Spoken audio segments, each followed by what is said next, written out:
என்ன சமையலோ. Hello friends, வணக்கம் அண்ட் வெல்கம். எல்லோரும் எப்படி இருக்கீங்க?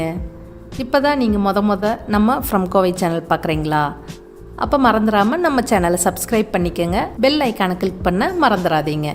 நாம் இன்றைக்கி பார்க்க போகிறது ரொம்ப சுலபமான ஒரு ரெசிபி, ஆனால் அருமையான டேஸ்ட்டில் இருக்கும். அவல் உப்மா. இந்த உப்மா செய்கிறதுக்கு 5 நிமிஷம் தான் ஆகும். ரொம்ப சுலபமாக செஞ்சு முடிச்சிடலாம். இந்த உப்மாவுக்கு நான் இன்றைக்கி 100 கிராம் கெட்டி அவல் எடுத்திருக்கேன். இது மாதிரி கடைகளில் கெட்டி அவலும் கிடைக்கும், நைஸ் அவலும் கிடைக்கும். உங்ககிட்ட கெட்டி அவல் இல்லைன்னா நைஸ் அவலில் கூட இந்த உப்மா செய்யலாம்.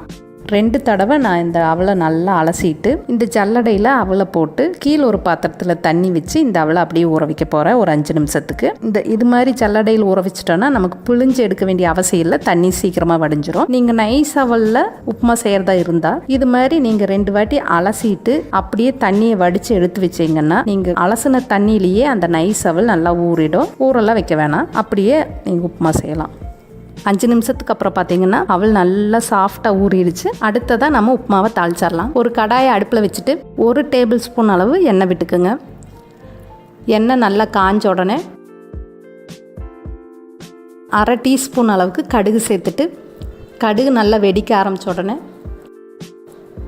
1 டேபிள் ஸ்பூன் அளவு கடலைப்பருப்பு சேர்த்துக்கலாம். 1 டேபிள் ஸ்பூன் அளவு உடச்ச உளுந்து சேர்த்துக்கலாம். உங்களுக்கு முந்திரி பருப்பு பிடிக்கும்னா முந்திரி பருப்பு சேர்த்துக்குங்க.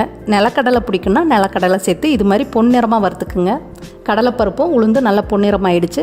அடுத்ததாக 1 பச்சை மிளகா, 1 காஞ்ச மிளகா, 2ஐயும் நான் கீறி வச்சுருக்கேன். இந்த அவல் உப்புமாவுக்கு நீங்கள் ஃபஸ்ட்டு இது மாதிரி நம்ம முதல்லையே மிளகாய் போட்டு நல்லா பொன்னிறமாக வறுத்து எடுத்துட்டோம்னா இந்த மிளகாயோட மனம் உப்புமாவுக்கு ரொம்ப நல்லாயிருக்கும். அடுத்ததாக ஒரு சின்ன சைஸ் பெரிய வெங்காயத்தை பொடியாக கட் பண்ணி வச்சுருக்கேன். கொஞ்சமாக கருவேப்பிலை எடுத்து வச்சுருக்கேன், அதையும் சேர்த்து நல்லா வதக்கிடலாம். ரொம்ப சுலபமாக செய்யக்கூடியது இந்த அவல் உப்புமா. மதிய சாப்பாட்டுக்கு கூட இந்த உப்புமாவை எடுத்துகிட்டு போகலாம். வெங்காயம் நல்லா வதங்கிடுச்சு. 1 சிட்டிகை மஞ்சத்தூள் சேர்த்துக்கலாம். மஞ்சத்தூளை சேர்த்துட்டு நல்லா பரட்டி விட்டுருங்க. இந்த உப்புமாவுக்கு தேவையான அளவு உப்பு சேர்த்துக்கலாம். அதையும் நல்லா கிளறி விட்டுருங்க.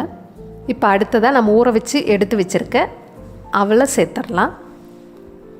பாருங்கள், நல்லா சாஃப்டாக இருக்குது அவல். நீங்கள் அவல் சேர்த்த உடனே அடுப்பை சிம்மில் வச்சுருங்க. அவல் உடனே அடிப்பிடிக்க ஆரம்பிச்சிடும். நல்லா 1 நிமிஷம் போல் இந்த அவல் நல்லா சூடாகிற வரைக்கும் நல்லா கிளறி பரட்டி எடுத்துருங்க. கரெக்டாக இந்த அவல் உப்புமா செய்ய 5 நிமிஷம் தான் ஆச்சு. சூப்பரான அவல் உப்புமா ரெடி ஆகிடுச்சு. கடைசியாக 1/2 எலுமிச்சம்பழம் புழிஞ்சு அடுப்பு ஆஃப் பண்ணிடலாம். இந்த எலுமிச்சம்பழம் உங்களுக்கு விருப்பப்பட்டால் நீங்கள் சேர்த்துக்கலாம். அவ்வளோதாங்க, ஒரு 5 நிமிஷத்தில் ரொம்ப ஈஸியாக செய்யக்கூடிய, ஆனால் டேஸ்ட் ரொம்ப சூப்பராக இருக்கும். ஒரு முறை உங்கள் வீட்டில் இந்த அவல் உப்புமா செஞ்சு பாருங்கள். ரொம்ப சூப்பரான சுவையில் அவல் உப்புமா ரெடி ஆகிடுச்சு.